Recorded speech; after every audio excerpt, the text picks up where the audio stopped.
நண்பர்கள் அனைவருக்கும் வணக்கம். ஷேர் மார்க்கெட்டில் நடந்த ஒரு வினோதமான ஒரு பதிவு தான் இது. அது என்னென்னு கேட்டிங்கன்னா, ஒரு பர்டிகுலர் டேட்டில், அதாவது 31ஆம் தேதி கிட்டத்தட்ட வெள்ளிக்கிழமை மார்க்கெட் முடிஞ்சு திங்கக்கிழமை மார்க்கெட் ஓப்பன் ஆகும்போது நிஃப்டி 50 கிட்டத்தட்ட ஒரு 1000 சம் பாயிண்ட்ஸ் வந்து கேப் அப்பில் ஓப்பன் ஆகிடுச்சு.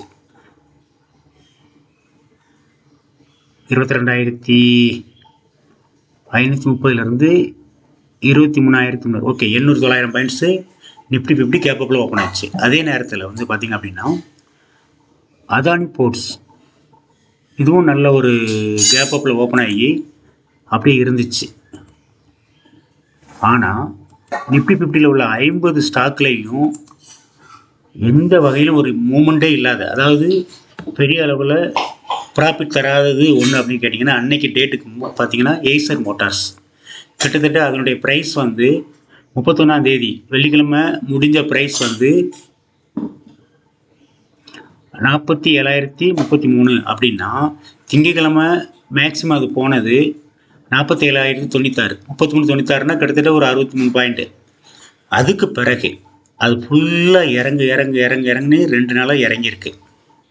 மற்றதாவது ஏறிச்சு இறங்கிச்சு, ஆனால் ஏசர் மோட்டார்ஸ் ஏறவே இல்லை. ஆனால் இறங்கும்போது ஹெவியாக ஃபாலிங். அதுலேயும் இன்னொரு விஷயம் பார்த்தோம் அப்படின்னா, நிஃப்டி வந்து 2000 பாயிண்ட் ஃபால் ஆகிருக்கு. அதாவது திங்கக்கிழமைக்கும் செவ்வாய்க்கிழமைக்கும் நம்ம உள்ளது பார்க்கும்போது 2000 பாயிண்ட் ஃபால் ஆகிருக்கு. இப்போ அதே அதானி மோட்டார்ஸ் வந்து 433 பாயிண்ட் கிட்டத்தட்ட இறங்கியிருக்கு. அதாவது 26%, 20% கிட்ட ஏறி 26% கிட்ட இறங்கிருச்சு. அதே இடத்துல ஏசர் மோட்டார்ஸ் வந்து 9.69% இறங்கியிருக்கு. அதாவது என்ன சொல்ல வர்றேன் அப்படின்னு கேட்டிங்கன்னா, நிஃப்டி 50ல் உள்ள 50 கம்பெனிகளில் 49 கம்பெனி பயங்கர ப்ராஃபிட்டை கொடுத்துருக்கு. அதனுடைய ஸ்டாக் இன்வெஸ்ட் பண்ணவங்களுக்கு அவங்கெல்லாம் அன்னைக்கு எடுத்துகிட்டு வெளியே வந்திருந்தாங்க அப்படின்னா அவங்களுக்கெல்லாம் பயங்கர ப்ராஃபிட்டு. அப்படி இல்லாமல் வீடியோ போடக்கூடிய சில நபர்கள் இன்னும் மார்க்கெட்டு மேலே போகும் அப்படி சொன்னதை நம்பி ஹோல்டு பண்ணி வச்சுருந்தவங்க எல்லாரும் கதையும் அடுத்த நாள் பயங்கர லாஸ். ஸோ ஷேர் மார்க்கெட்டை பொறுத்த வரைக்கும் என்ன வேணால் நடக்கலாம்.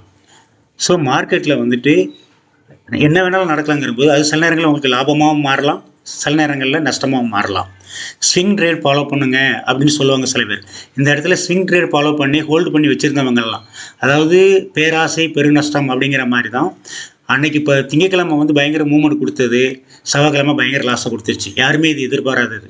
ஏன் அப்படின்னு கேட்டிங்க அப்படின்னா, இந்த ஷேர் மார்க்கெட்டில் அதிகமாக யார் பணம் இன்வெஸ்ட் பண்ணுறாங்களோ அவங்களுக்கு தகுந்த மாதிரி தான் மார்க்கெட் மூவ் ஆகும்.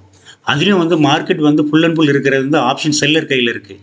அப்படி இருக்கப்போ அவங்க வந்து செல்லிங் பண்ணாலோ இல்லை வித்ட்ரா பண்ணாலோ அதனுடைய எஃபெக்ட் வந்து மார்க்கெட்டில் இருக்கும்.